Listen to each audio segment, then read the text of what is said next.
Riter Radio, episode 265.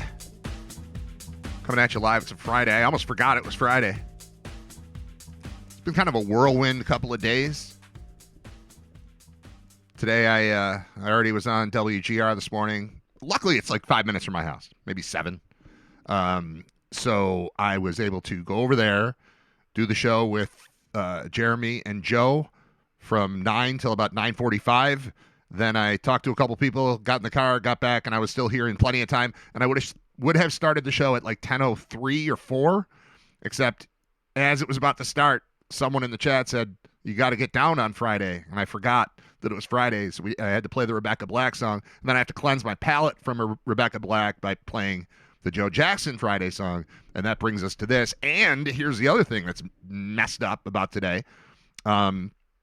Scott Wilson is typically on the show at 11 o'clock, and we usually keep him around for close to a full hour, sometimes longer. Scott is not available at 11 o'clock today, which stinks. But here's the good news. He's available now. So in like 2 minutes, we'll connect with Scott Wilson and have our weekly conversation. Wait, I forget if bi-weekly means twice a week or once every 2 weeks, but it's a twice-a-week situation.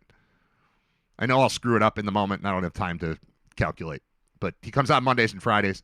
I guess now would be a good time to announce again, there will be no traditional 10 to noon Riter Radio show for the next 2 weeks, because instead I'll still be talking into a microphone for 2 hours a day. It'll just happen down the street at WGR. Along with Tim Graham, I'll be on from 1 until 3 with all the shifting going on with the Bills leaving and One Bills Live leaving. There's a gap in programming there that has been adequately filled this week. But next week, people are on vacation, and so they're moving stuff around, and they reached out and asked me and Tim to be a part of the show, and can't wait to do it. So looking forward to that, especially because I've been just hanging out and working with Tim a lot lately, and things are just kind of falling into place where this conveniently became an opportunity for the two of us to get together and do 10 radio shows on WGR. My phone has been blowing up in a way that I said this on the radio earlier today. It's like I got hired to coach the Bills. Like, that's the kind of volume coming in text message wise. People, just friends and family. But as the news got out yesterday that I'd be doing these 10 shows with Tim, it's as if I was hired like permanently to coach the Bills. And the reality is it's me and Tim doing some shows at WGR. The other reality is that spot is available, and things are moving around, and the Sabres show is going to go away after hockey season. So it's an exciting time at WGR, and I'm happy to have been in the building each of the last 2 days after not really I used to work there, and this is like 18 and a half years ago is the last time I was going in there regularly. I still have to wait for somebody to let me in the door. Like, that's the difference. That's when I'll know, like, if they give me a code to get in or a fob or whatever, they'll be like, oh, I'm back. Right now, I'm invited back in. I'm hanging out with friends. 90% of the people are the same people. I know just about everybody. What's cool is some people are acting like they haven't seen me in 20 years, and some people are acting like they saw me yesterday. Well, some of them did, but I was waiting outside the door. I texted Jeremy to let me in, and then a woman from the sales staff says, "Oh, I'm so happy to see you." And then Wheeze from KISS walks out, and he's like, "Hey, Brad." And it's just like normal, like, it's a weird flashbacky kind of thing. But I'm very much looking forward to doing that with Tim Graham. Also, I want to announce that this coming Tuesday is our latest installment of Brain Vault at the Kaz, which is our live trivia show.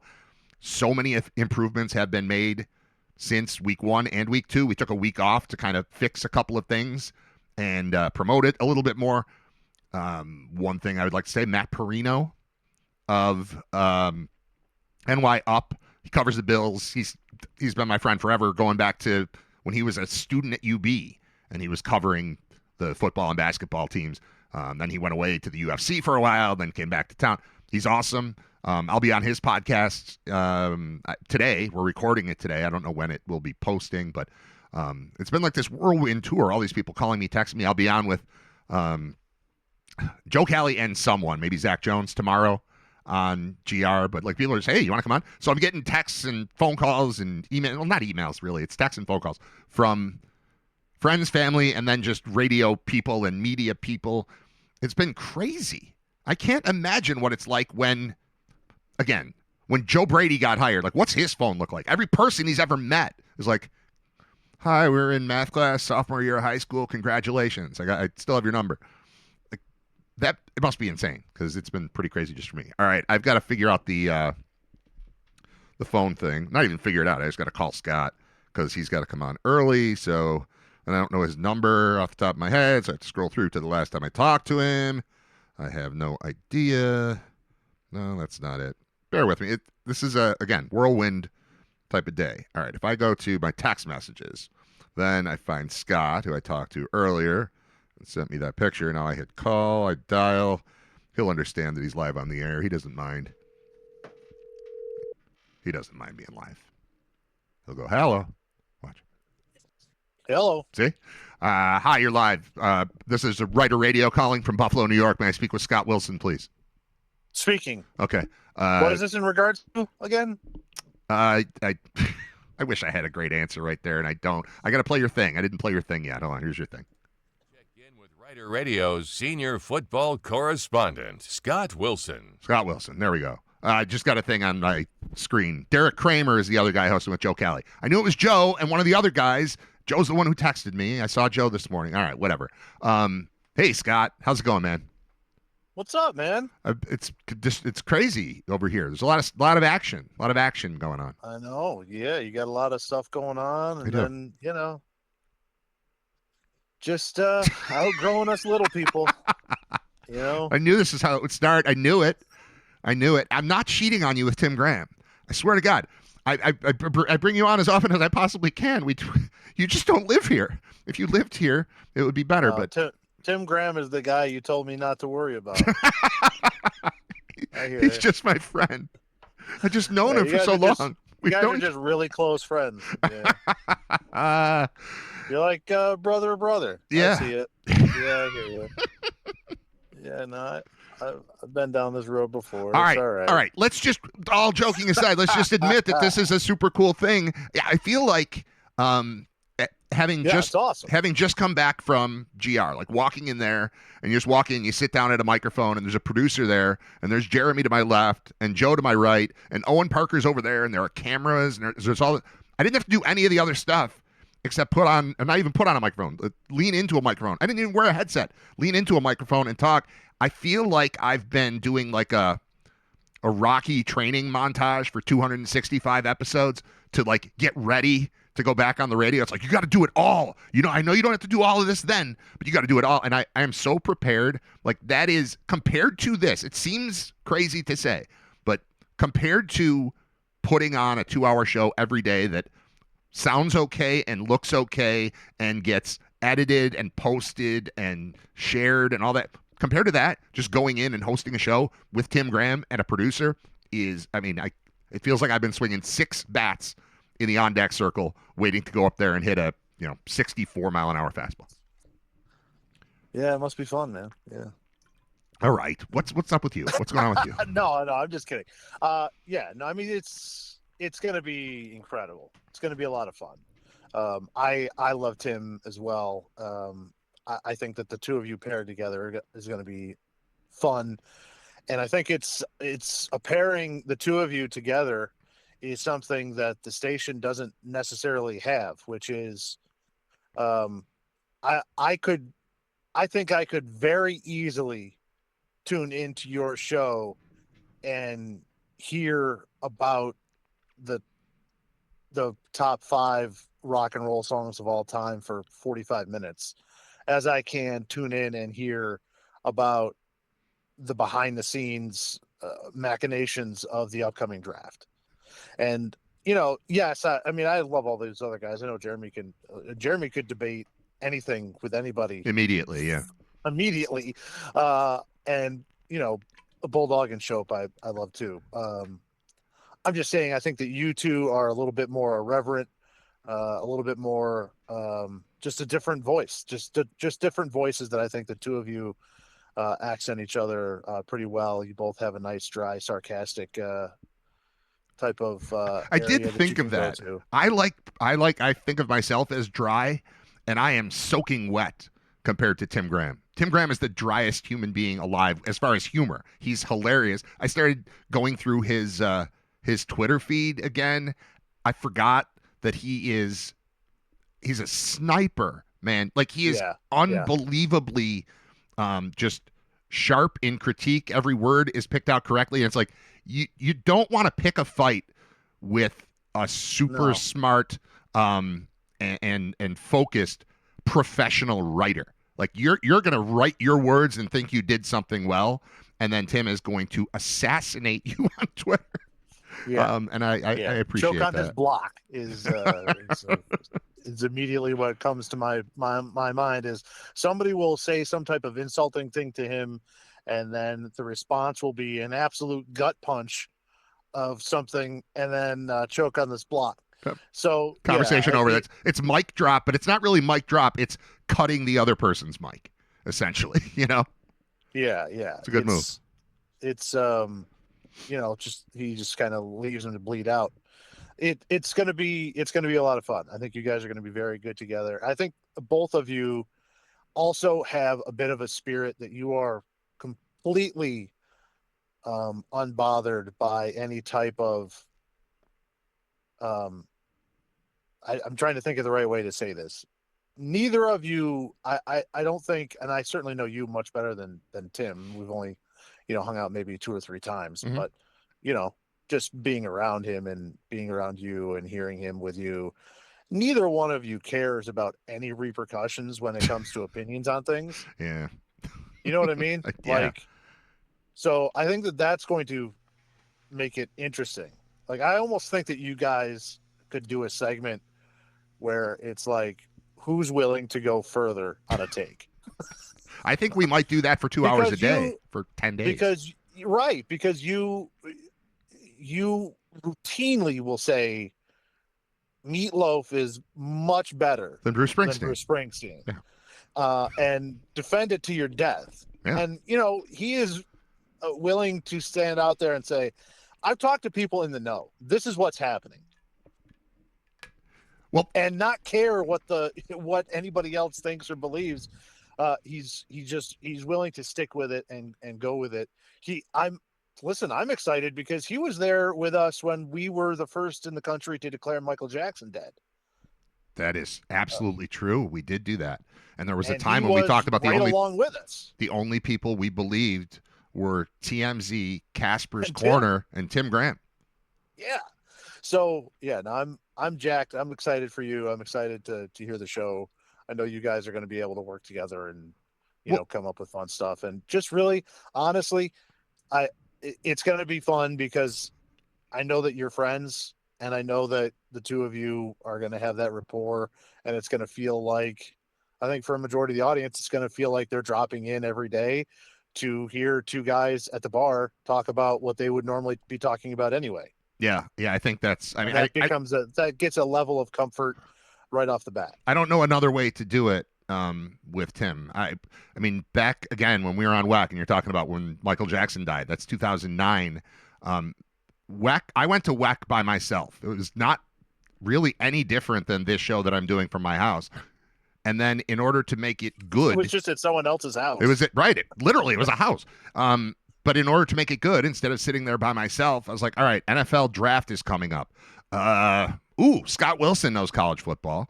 And we had Reuben Brown too. So suddenly it's just me, but now it's Scott and Reuben, and it felt great. And then it was like, we need kind of like a weekly correspondent. Tim was at ESPN.com at the time. So I think he was living in Florida. Because he was covering the AFC East, and he could pick any of those 4 cities to be around, and that seems pretty easy to pick the warm one. So he was down there, and in order to improve the show, to add credibility, because I don't pretend to be in the know about everything. I just listen, I pay attention, I form opinions, but I think I have credibility in the sense that I'm never dishonest on the air. I mean, I might make jokes that are, not, joking, but if I'm talking, I'm serious, and but I don't know what I don't know, but I know that I don't know what I don't know, which is why I defer to Tim in this example. And you, I mean, there's a reason you're on here twice a week. You are far more plugged in to the everyday goings on, especially in college football. But just in general, you catch stories I don't catch. But I don't need to know all the stuff. That's why I bring you on. You bring it up, we'll talk about it. I think Tim has not only tremendous insight, but also tremendous information. He is a reporter. He is a legit reporter that, digs for stories. And having that sitting in the room with me helps me make sure I don't go off a cliff with some stupid opinion about something that I know nothing about. I have had conversations in the past where people have brought up, for a while I lived down in the Washington, D.C. area, and I had a job with the government where I was asked, if something nefarious came across your desk and, what would you do about it? And it's like, would I be willing to be a whistleblower? Would I turn it in? And my answer, I've never even talked to you about this. My legitimate answer each time was I would contact Tim Graham because he would know. I know he wouldn't sell me out, and I know he would be able to write the story. Just thinking off of the top, he's done a bunch of stories, but one of the best stories about sports that I've read from a columnist in the last, I don't know when he wrote it. He wrote that story about Bjorn Nitmo. I believe. Yeah. That was a tremendous story. Picking up on a random guy like that who then kind of gained notoriety through Letterman and had kind of the tragedy befall him of taking one hit and his entire life fell apart. And to the way he chronicled it, it was a great piece. So yeah, I'm pumped. I joke around with you about filing for separation and then immediately moving in with Tim Graham and not being, whatever. But I am very excited for you. I'm excited for both you, and I'm excited to hear the show. I mean, that's when it comes down to it, that's the most important thing. Well, is it going to work? And I think that, will Shaq dunk this basketball? Yeah, he's gonna do that. Yeah, so I'm excited. It's weird for me because various stages. We found out. I found out last Tuesday. It was last Tuesday that things were moving around and there might be some airtime available. Tuesday was also Brain Vault. So, and Tim is with me on Brain Vault. So we're in the green room at the Cas getting ready for that. And I tell him what I know. And we both kind of have the same realization at the same, do we just become best friends? Like one of those moments, just kind of like, wait a minute, shouldn't we do a show together? Because that sounds like something I'd like to do and something you'd like to do. And it sounds way easier and better if we do it together. So we were working on an approach to say, hey, if you need somebody to fill in, Tim and I can do it together.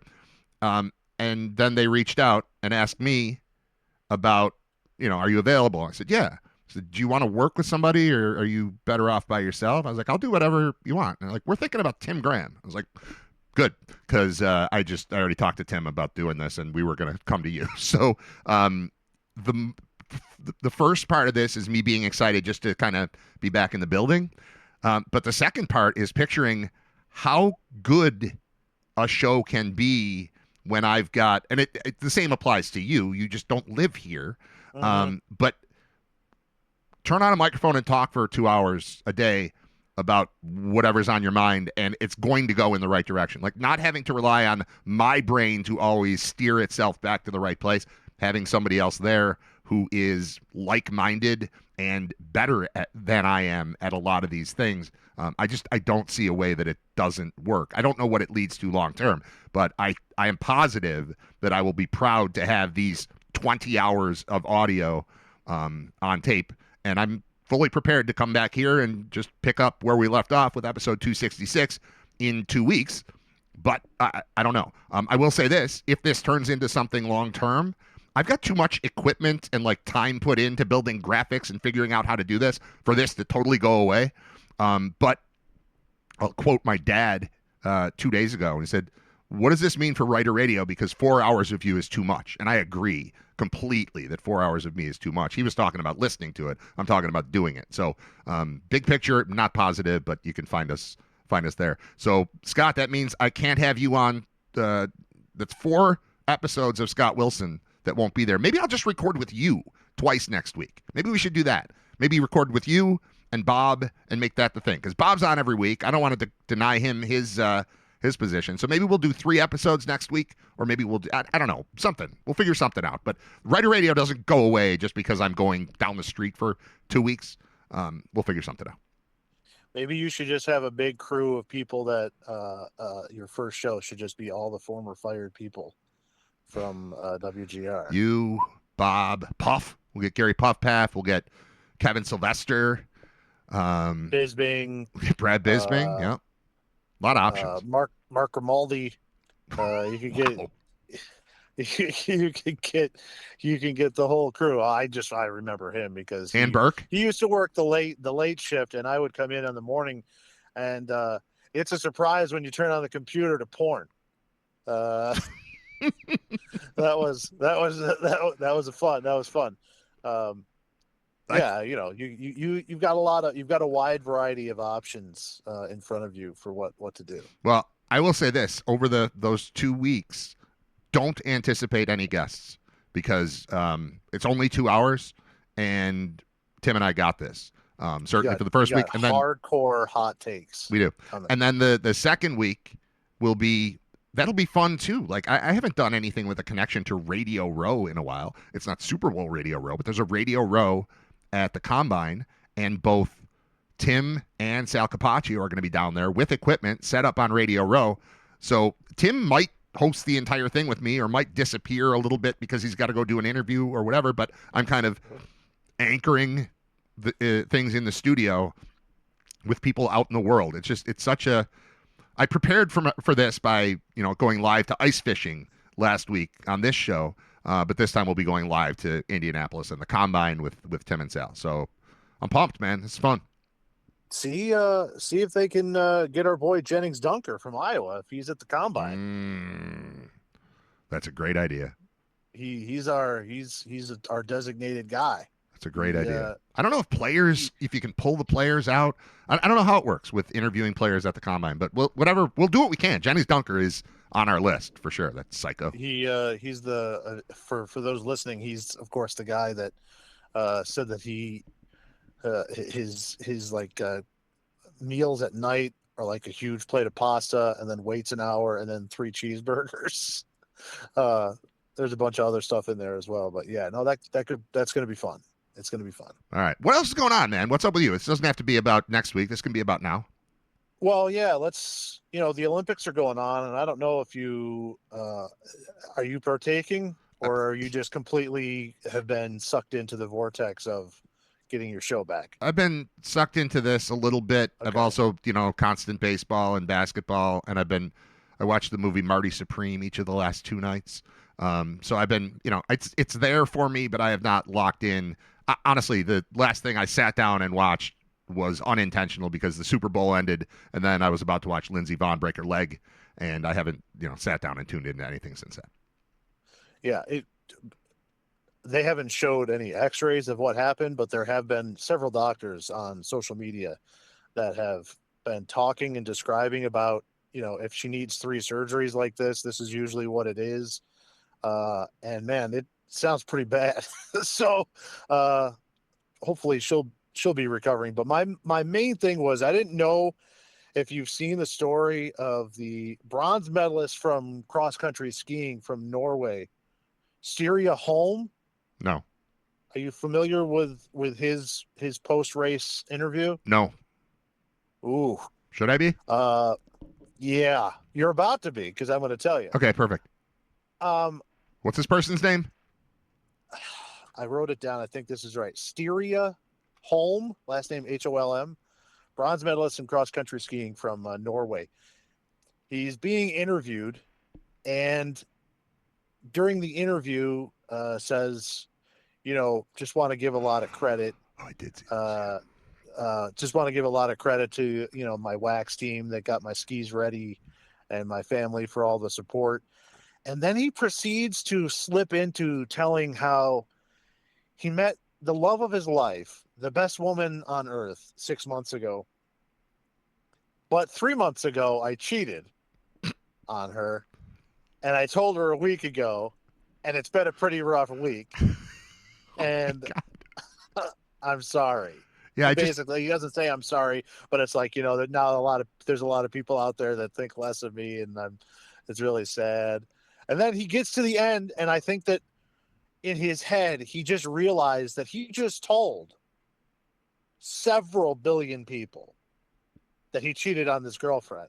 And I don't know if it was initially stream of consciousness, like maybe if she sees me humbling myself, I can get in. Oh, right, because he's not. But yeah, what he's just doing is further embarrassing this poor girl even more. And at the end, he just goes, "Yeah, I don't know. So I don't know." And it kind of settles into his brain like, "Ooh." I probably didn't need to say that, and instead he did. Yeah, well, I looked it up. It is something, and it's Sterla Home, Legrid or something. But the first link I get, the headline just says, "No one asked!" Exclamation point. Yeah, that's fun. That is an interesting choice. I might need to listen to that. I mean, it's in. You can hear it. It's in the original Norwegian, but there are several translations out there of what exactly he said, and it's. I've just never seen anybody dig their own hole like that. Start perfectly fine, thanking the wax team for cross country skiing. Every 4 years, I'm into it. I love it, and cross country skiing, biathlon, it's all great. The wax on the skis is actually incredibly important. If you get the wrong wax, then it can make your skis sticky and you don't glide. And you're telling me, man. You're telling me. So I mean, the interview, I've just never seen an interview start great and then just veer off into a place that no one asked. Like I don't know how he got there. Unforced error. Strongest unforced error in interview history. Yeah. I mean, oh my God.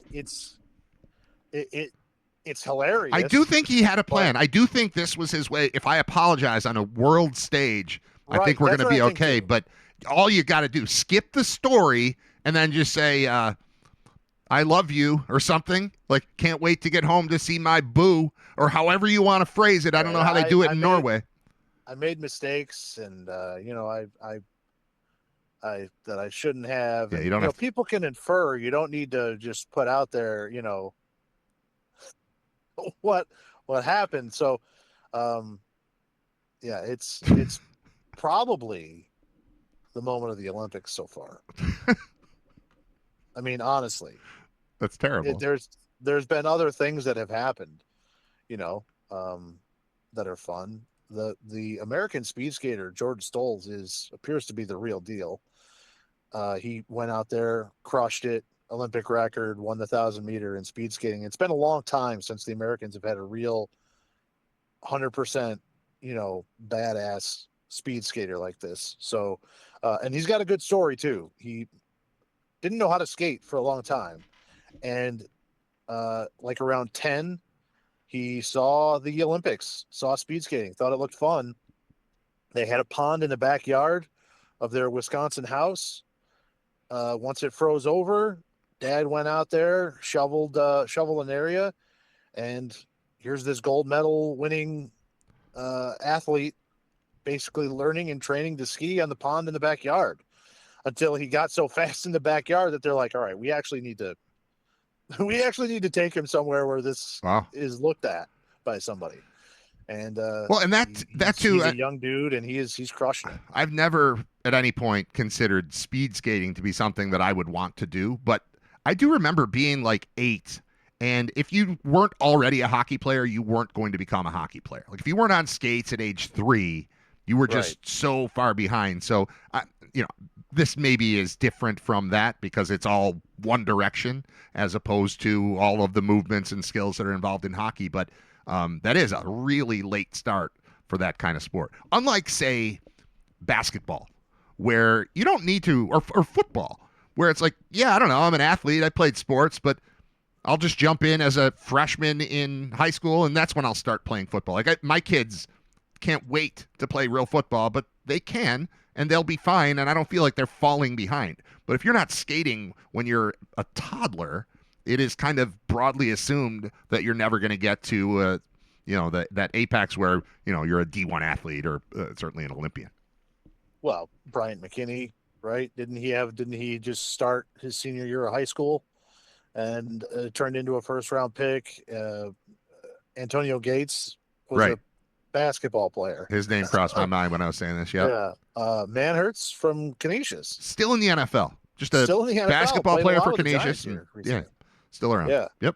So yeah, you can do that, but you're right. Skating is one of those things where it's unusual to get that late of a start, and he's a stud, man. He's out there killing it. So, really the last you mentioned when we were younger, Dan Jansen was a big deal. Mm-hmm.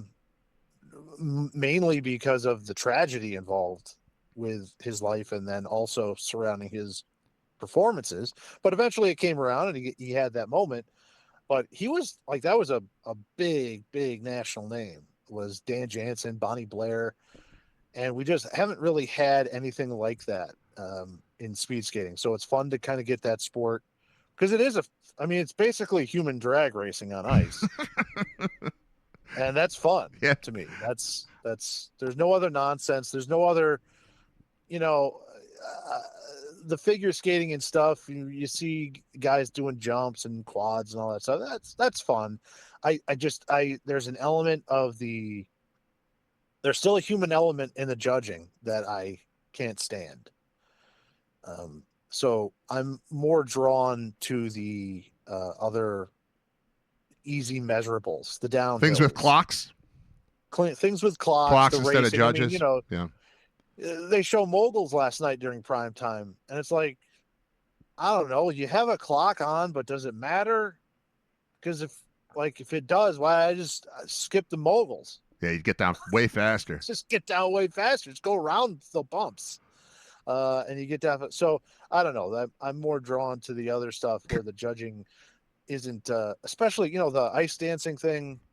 The French judge, they showed the judging panel for the final, and basically the top two were American and France, and every other judge had, within a reasonable difference between the two, there's 9 judges. 4 judges had the Americans higher, 4 judges had the French higher, and then the French judge had the French team way higher and the American team way abnormally low.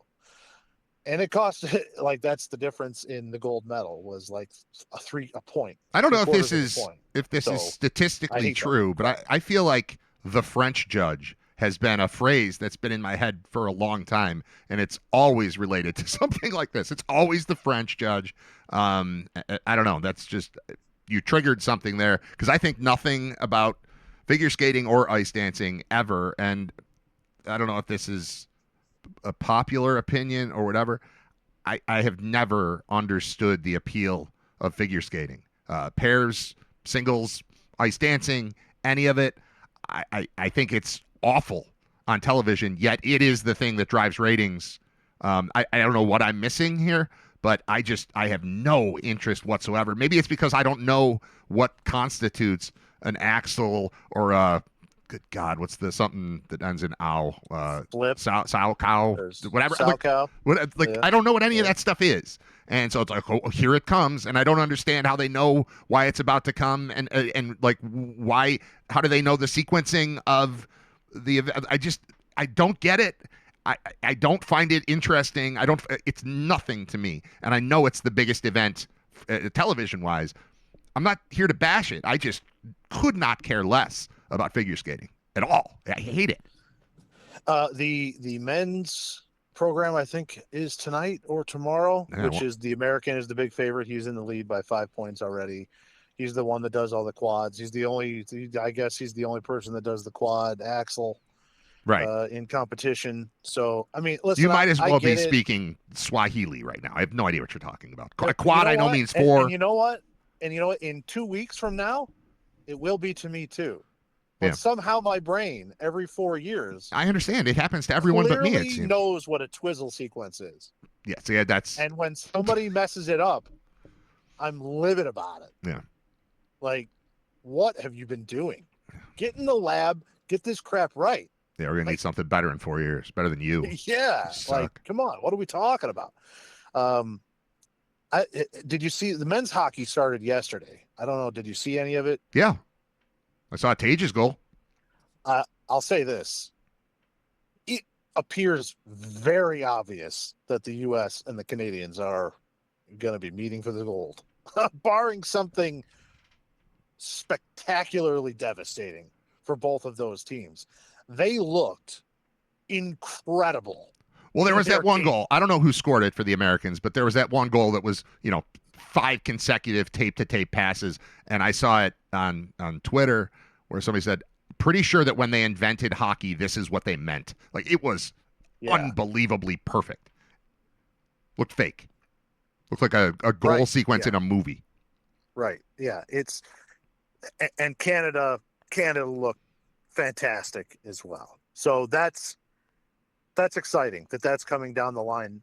It kind of sucks that we got to wait to get there, but again, it feels like it would take something amazing. Sweden is the only other team that could possibly throw a monkey wrench in there. They didn't look particularly good in their opener. They eventually came around and got it going. I know it's the first game. Finland looked terrible. So, those are, with Russia not even considered a country in the Olympics anymore because of how much they cheated. It would appear that that's where it's going, and that's going to be great. On the women's side, they keep talking about the U.S.-Canada rivalry on the women's side, and I get it. They meet for the gold medal every 4 years. So there is certainly a rivalry there, but they beat Canada 5-0 the other day. It's the worst loss Canada's ever taken in women's hockey. I don't know. It didn't look even close in that game. The Americans looked far better in that one. Well, there's never been a 5-0 hockey game where the other team is just like, if we just got a couple breaks. Like, that's never happened in hockey. So 5-0 is definitive. We're in trouble here. What's the route to beating them the next time? And you don't get a lot of opportunities in the Olympics here, but 5-0 that's clear cut. That's definitive. I would almost rather see the Olympic program cut to 4 teams. And I would rather have them play a lot of preliminary stuff. 3. A lot of preliminary stuff leading up to it to qualify, and then all we get is top 4. Is that what you're saying? Yes, top 4, and then we go best of 3 series. Best of 3, best of 5, maybe series. Mm-hmm. For the semis and then the gold. I think that would be fun, and that to me is a little bit more intriguing than seeing Latvia go out there and have to deal with the Kachuk brothers. If nothing else, it's more in line with how we are. Freaking Latvia has to deal with Brady Kachuk. If nothing else, talking about? It's more in line with the way that we have, the way that we process hockey. Thinking of a one game thing, they're not all game 7. Like, we're gonna go out there and we're gonna take like the 5-0 thing. If you're in a 7-game series and you lose 5-0, that doesn't mean the series is over, but that means that team's better than us. Like, no, the good team or the bad team never beats the good team 5-0 is kind of the point there. But there's at least room to improve. All right, if we can claw back, all right, we were closer this time, and we've still got room because they've got to beat us 3 more times. Like, that's how we process hockey. You get blown out in game 1, it's okay. You feel terrible. You're scared. You feel like it's over, but it's not. And yeah, I think, football, we're used to 1-game playoff. But you take it to hockey. I don't hate this. I don't hate this idea. Yeah. And, I don't want to shut out some of the, every now and then Germany or Switzerland or some of these other, Czech Republic, Czechia, they are now. They've changed their name for some reason. I get it. Sometimes they can get a Dominic Hasek there, and they could, make a run. But work that out in the qualifiers. Let's just go from, if the NHL is going, I'm fine with this. I'm fine with the format they use now. If the NHL isn't sending players. But if the NHL is sending players, let's be real about this. Let's be honest about this, and let's just kind of set a baseline here, and maybe even take 6 teams. Work through European qualifiers. Finland and Sweden are in. Find 2 other teams. Finland and Sweden got to face 2 other teams to find out where they're going to be seated in the next round, if they're going to face Canada or the U.S. Are you putting Canada And and the then- U.S. automatically in the top 2 seeds? Yeah, if they're sending the NHL, right? Yeah. I mean, what other nation over there Well, is going to Sweden do and Finland. that? I mean, Sweden and Finland Right. are the 2. And the only other one is Russia, and they don't let them in the Olympics anymore. So, I mean, I think that's if the NHL is not going, keep it the way it is. If you've got AHLers and stuff like that, cool. Or college kids, I'm fine with that. Let everybody have a shot. But if it's the NHL, they're 2 all-star teams. It ain't gonna happen. Right. And there's no more Soviet Union. I mean, it's been a while, really hot, 30-plus-year-old take, but when it was the USSR, no, but I mean, looking back on it, like, of course they were a powerhouse. They've got all these other countries that can jump in. Like, they break up into 47 parts, and all of them are okay. You combine them all together. Yeah, no wonder we had to deal with Tretiak. No wonder it was a miracle on ice in 1980. It was like the world against our little country. So, I don't know. I'm still mad at them about existing. Thoughts? Thoughts? I'm trying to think of any other. Oh no. Well, let me just say You have a meeting. Don't I forget do your have a meeting. meeting coming up, but I don't know if you've seen. What are your takes on the drones? That's the the most drone incredible usage? thing I've ever seen. Watching the drones follow skiers down a mountain at 84 miles an hour is one of the most incredible uses of television technology that I've ever seen. I wanted to, and again, that's really my focus here, was the half hour after the Super Bowl. That's the only time I was just parked in front of a TV doing nothing else, watching TV, and unbelievable the vibe of it. It's the first time I think I've ever gotten the sense of just how terrifying it is, because honestly, if you see a mountain and you see the track for the downhill, it does not It doesn't translate. It doesn't 'cause translate. you're That's the seeing word. 2D. Yeah. Right. You're seeing 2D. Yeah. When in 3D, you'd be very, very upset at yourself for going down that hill. It looks like a snow hill until you see it from the drone, and then it looks like a person going 85 miles an hour down a mountain. And I think the technology is unbelievable. It made me want to watch that in a movie theater. I mean, that was unbelievable. In the same way that, like, I've been to, I want to see that in IMAX. I want those drones following people down mountains in IMAX. It looked that good on TV. So I don't know what other take you would have about the drones. Were you going to say they're bad? I mean, who would say they're bad? I'm with you. I think it's very interesting also in the sliding sports where, losers or bobsledders, they haven't had bobsled yet, but it's been losers, skeletons, that type of stuff. And they push off and they go down that first opening thing and then they lay down. And then all of a sudden the drone comes out and it's like 5 feet off the guy's head going 60 miles an hour into the turns and stuff. And it really is an incredible look. It's probably as good as you're ever going to get besides slapping a camera on a guy's helmet.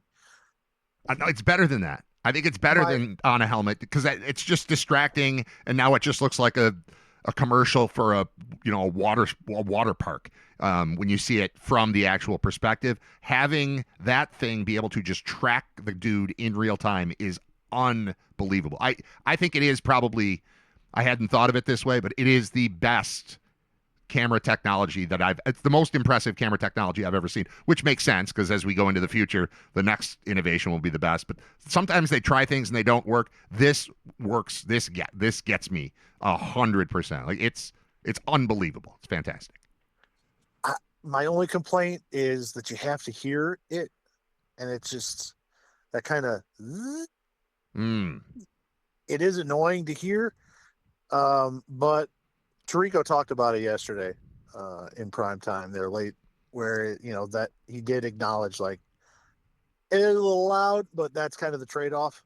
and I'm sure that they'll find ways to make it quiet. I mean, Well, I'm trying to think technologically. we flew Navy SEALs into a whole other country and all kinds of times, and no one even knew we were there. Yeah. We'll eventually be able to figure it out, so we don't hear that. But yeah, I think it's incredible. How is it mic'd? Like, let's just think through this as like pretend we're television producers. How is it mic'd? Did Tirico explain that? Like, where is the microphone that's picking up the whirring? Because obviously there's a camera, but we don't have to take audio from the camera.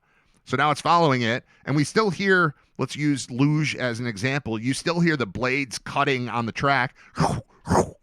You hear that. How is that mic'd? Is that a mic on the sled itself or on the guy? It can't be on the guy. They wouldn't put a just mic the track. So you mic the track.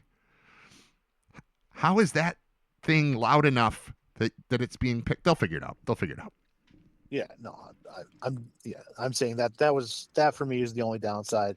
They've done a really good job of deciding where to do it. He said last night that there's 15 crews that they've had around working with drones and doing stuff, and it was fascinating. And I think that they've done a great job doing it so far, and trying to incorporate it as much as possible where it makes sense. Figure skating, don't need it. Speed skating, it is kind of cool to have that direct over top view sometimes. These freestyle skiers or going down the half pipe. Yeah, that's kind of cool to see that. But especially with the downhill events and the skiing, to be able to pick up in those certain parts of the hill where all of a sudden you're kind of gliding around and seeing the turns. And it really has helped when you see someone ski off course. Like there was a bunch yesterday in the Super G. When you see that from head on, you're like, what are you doing? But then when you see it with the drone and you're like, how is anybody not doing that? Right. How is any human being making that turn right there? So yeah, it's cool.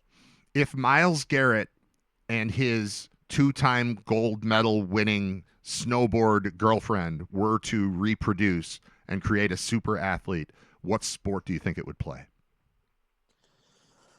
Ooh, mahjong. I don't know. I would probably guess. I would probably guess it. It depends on whose genetics for the height is going to play out. If it's going to be closer to her height, I would say probably snowboarding. But if it's going to be closer to his height, I would say they're probably going to be going for football, basketball. I think hockey. I think you combine power and speed with interest in being cold and put them all together. You're creating a super hockey player. This led me to look up the Agassi Graf kids. They did not go into tennis intentionally. And then it led me to look up the Gretzky, Janet Jones kids. They're all just stud athletes everywhere. I don't know. New little combo. I like to mix DNA in my head and see what I can come up with. Go to your meeting, dude. You got a meeting. Okay. All right. See ya. There's Scott Wilson. I'm Brad Riter. It's episode 265 of Riter Radio. It's brought to you by Brian Janik of thefinancialguys.com. Quick timeout, and we shall return. Stick around. Taking you up until noon. I'm Brad, and this is Riter Radio. I'm scrolling through Twitter. I got permission today from Jeremy and Joe to call it Twitter. I've been debating that, and it doesn't matter when I'm doing it here at my house. I don't care what, I just don't want to be the old guy calling it Twitter if everybody's calling it X. But if Jared's still calling it Twitter, and I know it drives me crazy that he's the old guy because he's younger than me, and then Joe's the young guy. But I'm scrolling through, and Owen Parker, who was the ring bearer at my wedding in 2009 and was less than 5 feet tall, has grown 2 feet since then, and he's like the video producer, director guy over there. And he posted a thing on Twitter saying having Brad and Tim on is going to be great. A treat for everyone, both listening and working with them. Cannot wait for 1 p.m. Monday. Owen's the best. But then that was him retweeting GR's post that said Brad Riter and Tim Graham will be in to host weekdays on WGR for the next 2 weeks starting Monday. They'll have a blast talking Bills, Sabres, and more. Make sure you're tuned in 1 to 3 p.m. next week and check it out with an exclamation point. 2 exclamation points in there. That's pretty good. But then attached to that is video of the show from this morning that I already did. This is my second show today because I went in there at 9 o'clock, was on there for like 45 minutes, then drove home, then started this show at 10 o'clock. I'll take you up until noon. As soon as I'm done with that, I have to go find a link in my email to record Matt Perino's podcast. I don't know if it's just him or if it's him and Ryan, but either way, we're doing that. It's been a media blitz. I'm going to be on tomorrow at about 11:30 on GR with Joe Cali and Derek Kramer, and then I think I get Sunday off, and then Monday live 1 p.m. on WGR with Tim Graham, and we're doing that for 2 weeks. The first week, Tim and I together in studio. The second week, me in studio, Tim at the Combine in Indy. Sal Capaccio will be at the Combine in Indy too. We'll check in with him. We were instructed to avoid guests certainly for the first week. I got to say, I don't think Paul Hamilton counts as a guest. I haven't talked on the radio with Paul Hamilton in forever because I've worked at a couple different radio stations since I was at GR. It was never okay to bring on the Sabres beat reporter from a different station onto the show. I've had him on these shows that we do online, and that's cool. But I miss having conversations with Paul Hamilton because he gives me insight on hockey and then does everything he can to derail the show by throwing some curveball at me about, it's usually budgie, but like 70s metal or something. But I'm ready for him. I don't think Paul counts as a guest because he works there. So it'll be me and Tim, just the two of us for the first week. Second week, me in studio, Tim and Sal in Indy, and there might be guests involved that time. Maybe that's the week to involve Paul. Maybe just hardcore 10 hours of me and Tim Graham this week, and then we move on. But as I'm scrolling through, I see a video of me. I was on already today, and it's Joe's on the left, and then I'm in the middle, and then Jeremy's on the right. And I think it's unfair that they gave the largest, oldest face the in-your-face camera treatment because Jeremy looks like this on the video. He's like here. And then Joe is kind of here. And then Brad is kind of here. So I'll be happy to not sit in. That's the bad chair. That's the bad chair for as nice as Buffalo Trim, as nice a job as they did of cleaning me up and making me look more professional and broadcast and stage ready. I still don't need the in-your-face camera. I'm going to sit in that Jeremy one, and we'll let Tim sit in that Joe one because I'm going to push the buttons over there. But not like this because mostly other people push the buttons. The button, I'm going to push a button. I'm going to push a button to turn the microphone on. All I have to do. It's unbelievable. Can you tell I'm excited? I'm talking 100 miles an hour, and I did that on the show with them this morning, and I did that when I was at baseball practice last night, and when I was at basketball practice last night. It's just been a full like adrenaline thing going on for the past almost week as this whole thing has come together. My online, just going on Twitter, I suddenly have to interact with people again. I've been sitting here the whole time, but when I was when Twitter really picked up, I was not on the air. Like I was at GR till 2007, then I was on WEC until 2000, I don't know, 11, 10, 11, something like that. Married in 11. And then nothing forever, and that's when everybody built up these fan base of Twitter followers, and I'm fine. I got like 8. Well, let me look. I need to get this to like 8,000. I'll feel better. I mean, we'll set little goals. 70. Oh, one. It increased as I looked at it. How about that? I was at 7,499, and it just got to 75. So we're 75% of the way to 10,000. I think it's a lot easier to accumulate them now because I mean, it's probably gone up 100 in the last 24 hours or something like that. Not that the world needs to hear everything I have to say, but in talking with Jeremy in the studio today, I asked, well, how do you interact with people? And it's the YouTube chat, which is what I already do. They've got Owen monitoring that, which is great. But there used to be a text line. People would text in. That's gone.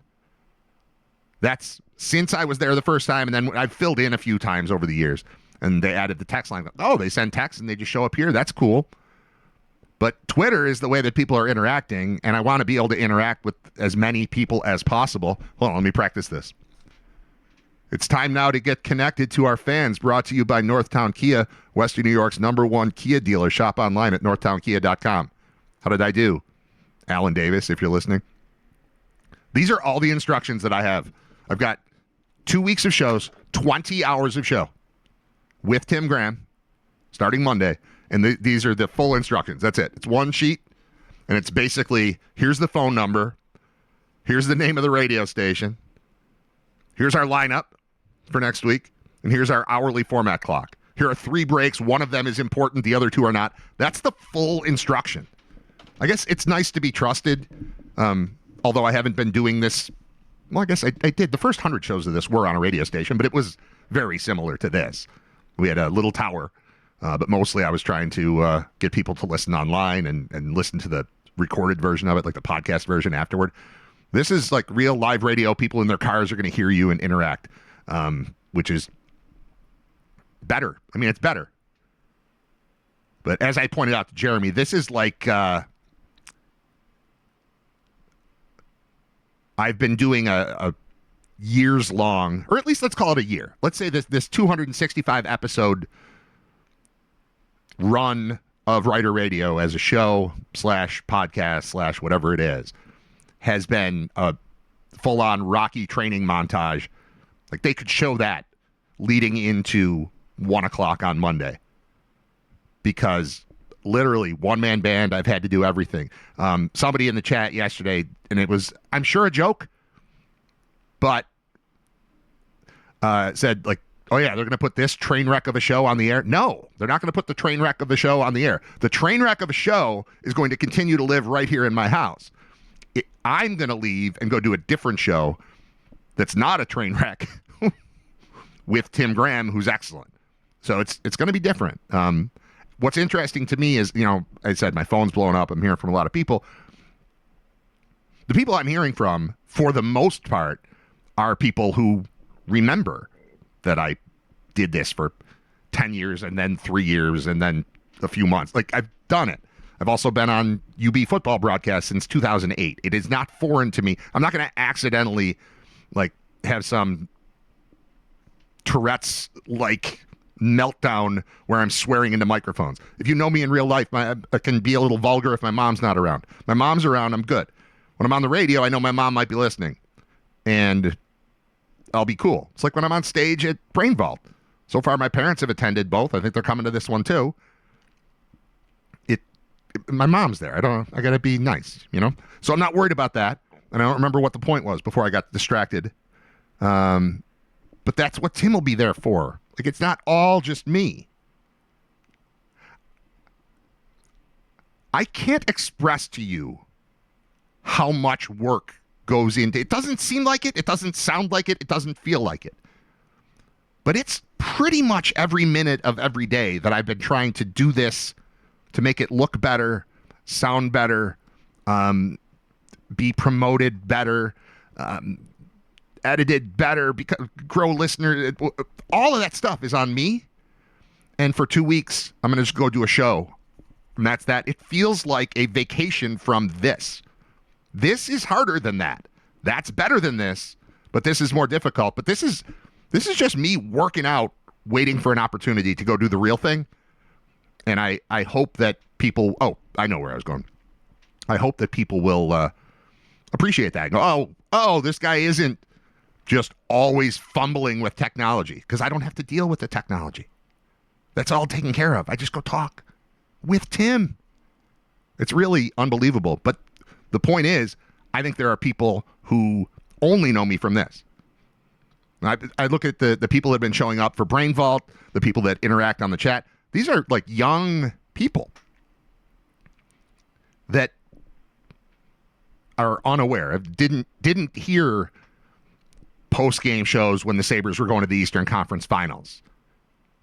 Didn't hear when I was the guy on the air for No Goal in 1999. We were on for Home Run Throwback. Like, I've been around.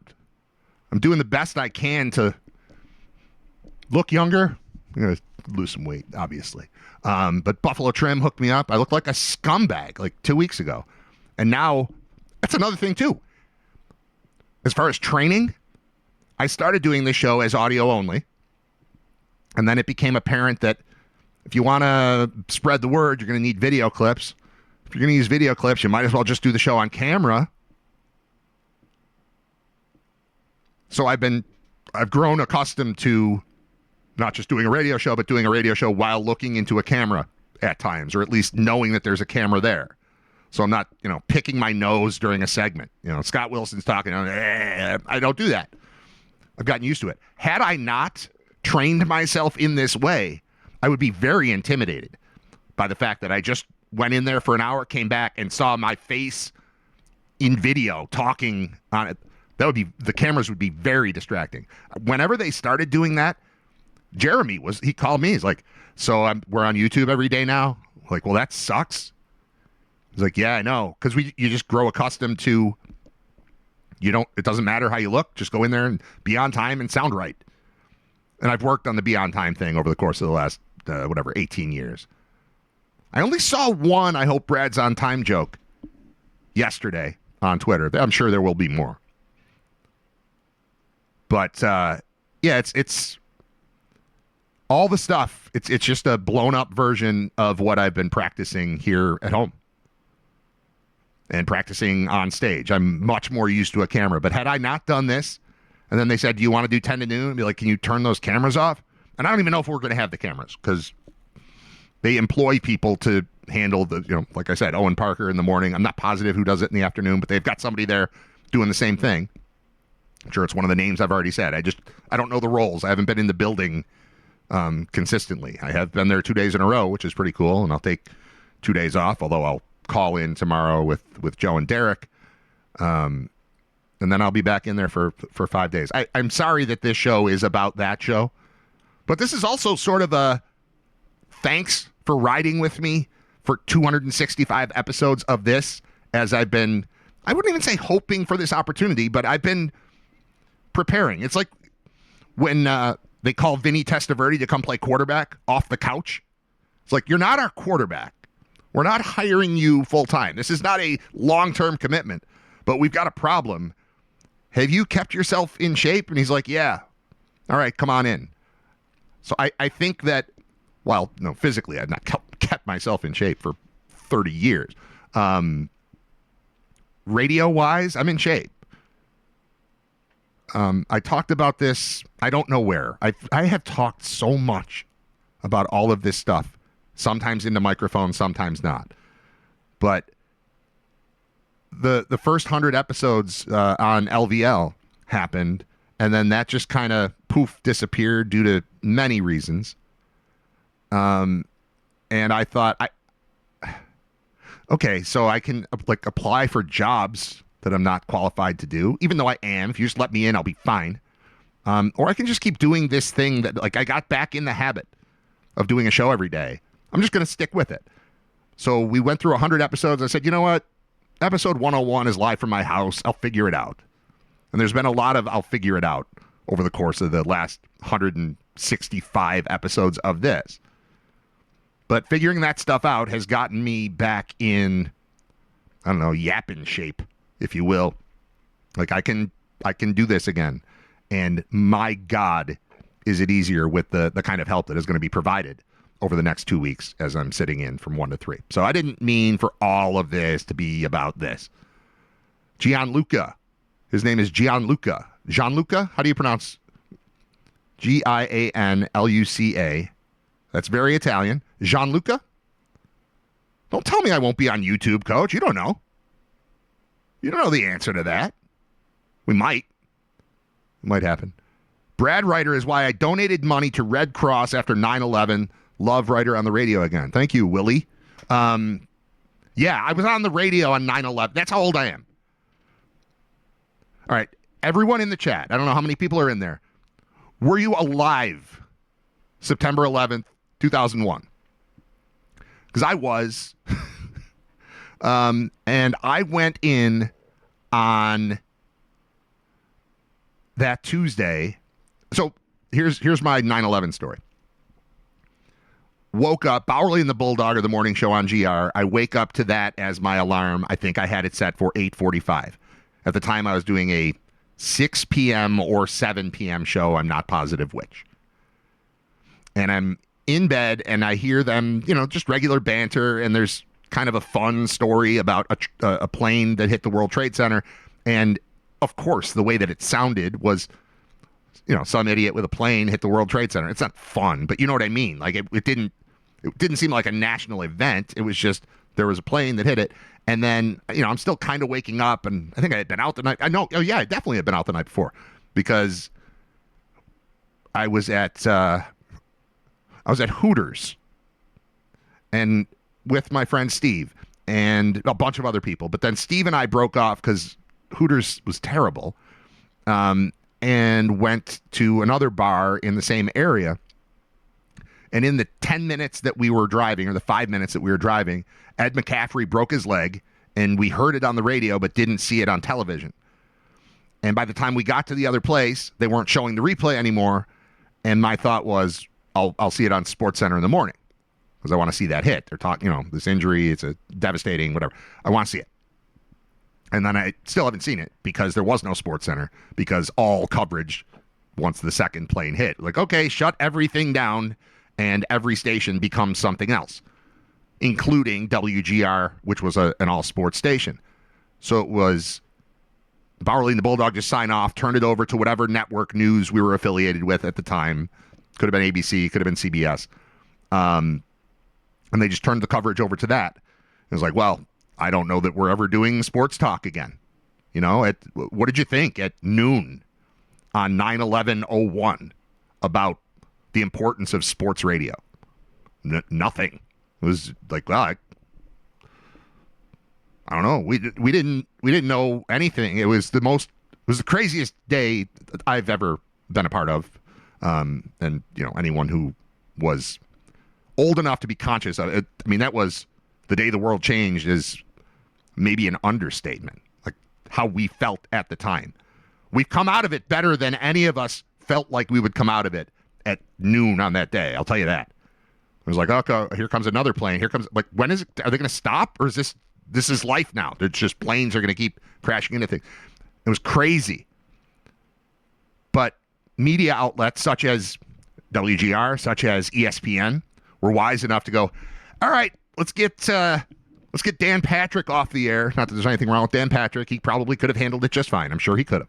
But let's get these fun people from the entertainment end out of here and put the hardcore news people on, because it's time for that. And that was right. Until about 6 o'clock that night, and I don't remember if it was 6 or 7, when, because the show was sponsored, I was told, you're going on. So plane hits, still talking about it. Second plane hits, shut it down. World is crazy, craziest day we've ever experienced.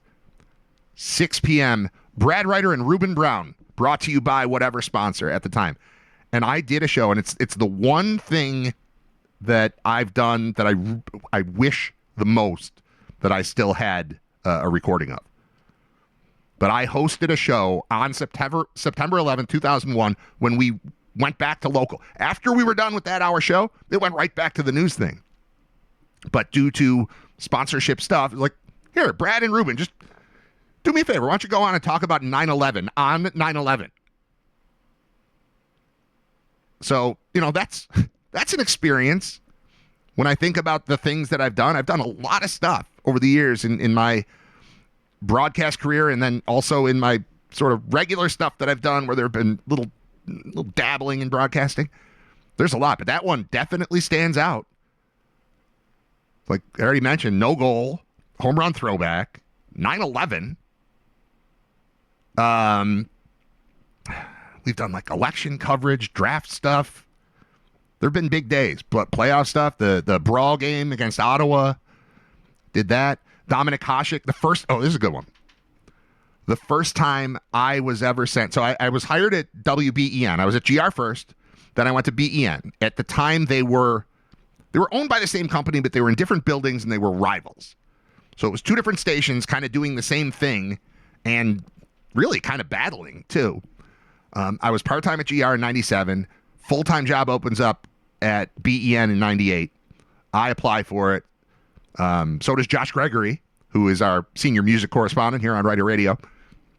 They end up hiring both of us. They make me the evening producer with Bulldog. They make Josh the morning show producer with Bill Lacey and Kevin Keenan. And now our sports department consists of Bulldog, Kevin Sylvester, me, Josh Gregory, and we may still have had Rick Maloney. I think we did still have Rick Maloney for a little bit too, covering the Bills. Or maybe not. Maybe Kevin became the Bills. It doesn't matter. I picture a sports department that was 4 people. And Kevin would go to hockey games. Oh, no, Rick was there too. Rick was there. Rick or Kevin would go to hockey games. And we had a show. We didn't have the team. And this is kind of the era that WGR will be moving into again as the Bills have left and the Sabres are about to leave. We would still do a pregame and a postgame show. But in Bulldog's case, he was on for 5 hours. He was on from 6 till 11. So if the Sabres are playing at 7, we would do an hour-long pregame show, 6 to 7.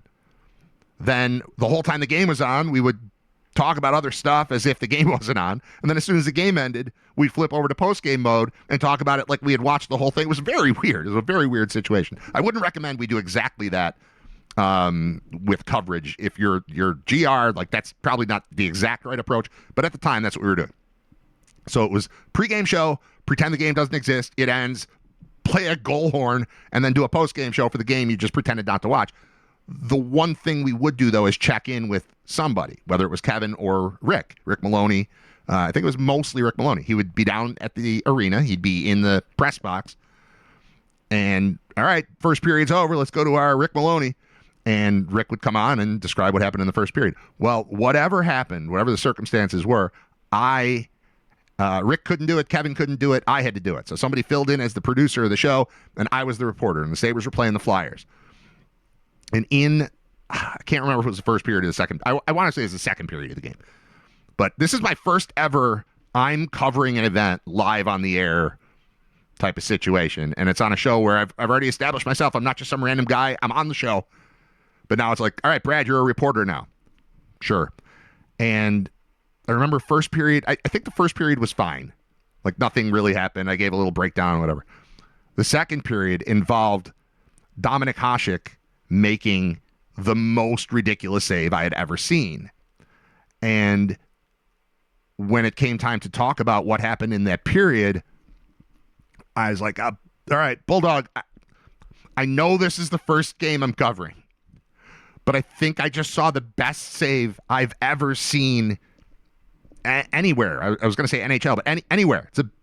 It was the one, and if you're old enough, you will remember this.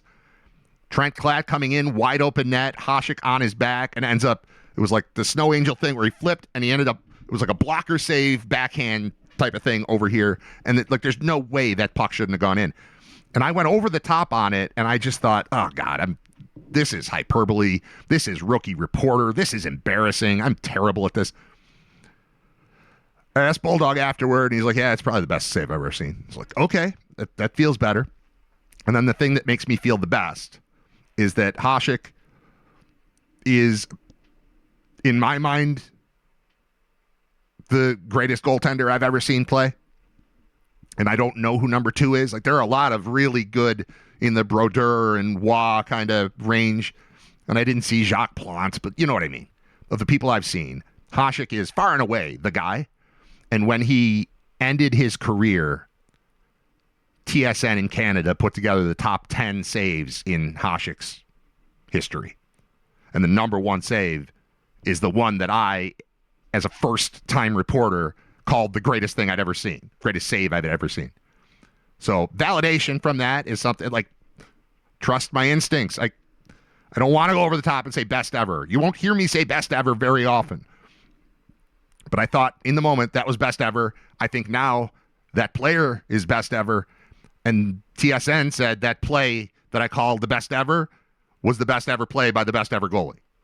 So I got that one right, I think. Close enough. Close enough. I'm not like on an island saying that this is amazing. How did I get there? I don't know. I'm just trying to kind of give a little background to those of you who are unfamiliar with the fact I'm not just this crazy, scrambly, talking in his house guy. This is what I've been doing for a while, and if you discovered me here, that's awesome. But I am a professional. I swear to you. And I think we're gonna put that on display starting on Monday, and having Tim Graham there puts it way over the top. I was excited about the opportunity anyway. And I was like, how about with Tim? Like, yeah, let's do that. The audio is on YouTube of Bowerly and the Bulldog. Really? Owen Parker said in chat this morning that he's working like hell to get chat from 1 to 3 p.m.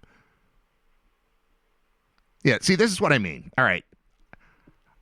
I'm not here to, like, put anybody in their place. I just want you to understand, I know you guys in the chat are, you're in the bullpen and you're in the club and you know what's going on over there. You know all the people. I assure you that if I tell you something about the radio station and I tell you it as a fact, you should believe me. I was there when the station became a sports station. Like I said, Owen Parker was the ring bearer in my wedding. Jeremy was in my wedding. I was in Jeremy's wedding. I was at Shope's wedding where Bulldog was the best man. Shope and I have the same birthday. I met Shope's wife. I introduced him to his wife. He introduced me to my wife. One's named Carol, one's named Carolyn. This really happened. It's a long story. I don't feel like telling it right now. I've been in and out of that building despite the fact that I haven't worked there over the last 18 years. I've been in that building 30 times. I'm still connected there. So when you tell me, Coach, and I'm not trying to pick on you, but just to give you a little idea, I want to establish my credibility a little bit here, that I'm not just some clown who does a show and they're like, hey, come sit here. No, this is real, man. He said, you will not be on YouTube. And I said, I'm not sure about that. You shouldn't be so sure about that. You don't know that. And he said, yes, I do. No, you don't. Is it going to happen necessarily on day one? Not sure. But there's a reason 1 to 3 hasn't been on. It's because there hasn't been a show there. Now there's going to be a show there. The cameras are still there. All the technology is still there. It's a matter of pushing a button here. I don't know. I don't have to figure it out. That's the beauty of all of it. But recognize, I'm not trying to pick a fight. I'm just trying to, again, tell you, I'm not just making this stuff up. Last week when the world was saying the Bills leaving GR, they're dead now. I was like, I don't know, man. I think this might be okay. That was an informed opinion. When I'm talking to you, yeah, a lot of times I'm just flying off the cuff. But when I get serious, I'm serious. If I tell you something as a fact, it's a fact. Tim Graham's the same way. Tim Graham is so privy to information that he can't use because as a reporter, he has just connections and sources, and he learns of things all the time that aren't intended to be written or discussed yet. So when you hear somebody like Tim, or I'll use Jeremy as an example too. Jeremy is far more plugged in than he can tell you he is. When Jeremy's got an opinion that is just an opinion, that's one thing. But when he starts saying, nah, that's not the way it's going down, believe him. It's the way that we do this. And I will say we, because just being in the building today and yesterday, I fit in there. I'm trained in this. I don't know, I'm apologizing in advance, but I'm just trying to convert the kind of goofiness that I've done on this show for 265 years into a little bit of credibility with you guys, especially the ones who are unfamiliar with my previous work prior to sitting in my house talking to a microphone. I love podcasts. I think there are far too many people out there with opinions that are missing sort of what's the word I'm looking? It's not training, but it's the reps. It's the experience. It's sort of training. I mean, I went to school for TV and radio production, and then I did radio and actually TV production for many, many years, and I've continued to do at least a little of it the entire time. So I haven't been gone. I've just been over here. I've done a bunch of other stuff. And I see the prevalence of what podcasting has become, which is video. And there's just so much. There's just a very bad version of it out there. And I'd like to think that through 265 episodes, I've kind of bridged the gap between formal radio and broadcasting and just the sheer chaos, the Wild West nature of online things. So I don't know. This isn't like a rant. It's just kind of an explanation of they didn't just find a guy who does a show down the road and say, come on in for 2 weeks with Tim Graham. They said, hey, you know how to do this. He knows how to do this. Come on in. This show is not going to be nothing. This show is going to be something. And the more I think about it, the more excited I am, not just about the opportunity to go in there and get on the air, but to kind of work with Tim and show you something different. Like it's going to be different than this. I'm having fun doing this, but it's going to be different than this. And, we'll resume with episode 266 2 weeks from Monday. I may plug something in because I feel bad about ditching Scott. And we joked earlier, like I broke up with Scott to hang out with Tim. You said he was just your friend. He's the guy you told me not to worry about. That was awesome. I lost my train of thought again. But that's again, and then I'll just have Tim there and he'll pick up right where I left off. It'll be great. What was the point? I'm gonna sit silently and think of my point instead of trying to talk, because that's a part of the skill of this too. And it's not even skill, it's just having reps. But you can have your mouth doing a thing and then your brain doing the next thing. I have to work on interrupting myself. Or not. Maybe that's just my style. But I'm going to do this. I'm going to sit silently and try to figure out what I was about to say about Tim, credibility, show you something. I've lost it. I've lost the train of thought. It doesn't matter. All right. I'm going to scroll through the chat here. What do we got here? I was 13 on September 11th. All right. That's legit. You remember it. It was probably, I don't know. Is it scarier when you're 13 or when you're 27 that the U.S. is suddenly vulnerable? I don't know. All right. The audio is on YouTube of Barley and the Bulldog. I was in the waiting room of my doctor's office when I heard the news. I had just taken my kids to school, received a phone call to see if I had my TV on, and if I didn't, I needed to. I asked what channel to put it on and was told it didn't matter. Yeah. Is anyone more full of themselves than Brad? No. Yes, there is a show there. What's for dinner tonight? More full of themselves. Yeah, probably not. I'm just telling you that I'm better than this. If you put me into a radio studio, I become a radio host. If you put me in my house and I have to set up cameras, I didn't even turn on my light today. Is that noticeable that the light's not on? I'm all over the place. Bang. Huh? Look how bright. Where's Owen Parker when you need him? He's down the street. Where I'll be in a couple weeks or a couple days. All right, timeout. Be right back to wrap up episode 265 of Riter Radio. Stick around. Somebody new in the chat asked about the music that I play during the show. And you can't do that. And as it turns out, we can do it for the live show, and then I have to edit the music out for the posting of it in order to be cool with Spotify and YouTube. Here's the problem. I take very few breaks. I'm going to forget that I took that one.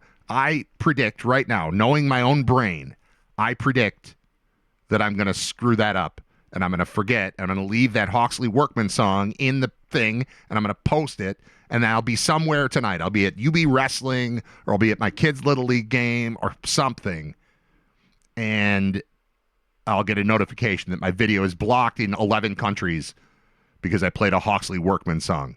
And I'll go, damn it.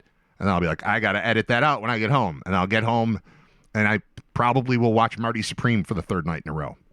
I don't know. So I anticipate a problem. I know my own weaknesses, and that is one. Because if I was typically I end the show, and then I edit the show, then I post the show. And that process takes like an hour because I have to wait for the video to render.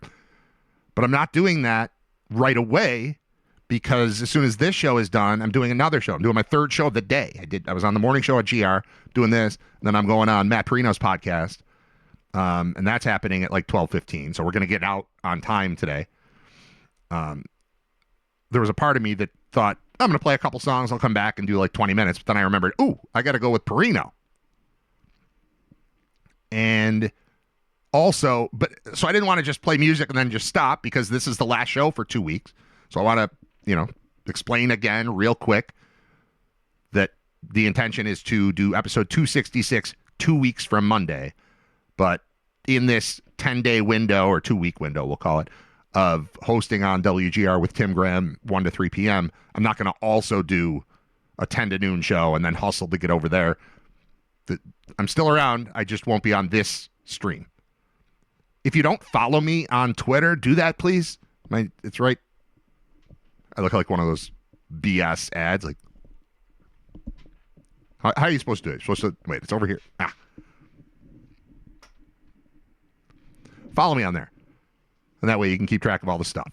Because suddenly I'm involved in a bunch of conversations on there. I haven't done that in a while, but I'm back. I'll play along. I'll do all the stuff. All right. Let's wrap it up. Thanks for listening. Thanks for all the support. Thanks for the chat. And please tune in Monday on WGR. Also tune in tomorrow at 11:30. I'll be on GR. And catch Matt Perino's podcast. I don't want to misspeak. I think it's Shout. Is it Shout? What's the name of your podcast? Well, let's see. Maybe if I click on this link, let's see what happens. Because Perino sent me the link to do the thing from my chair right here. It doesn't say anything.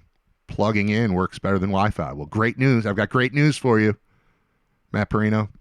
I'm in. All right, so look for that.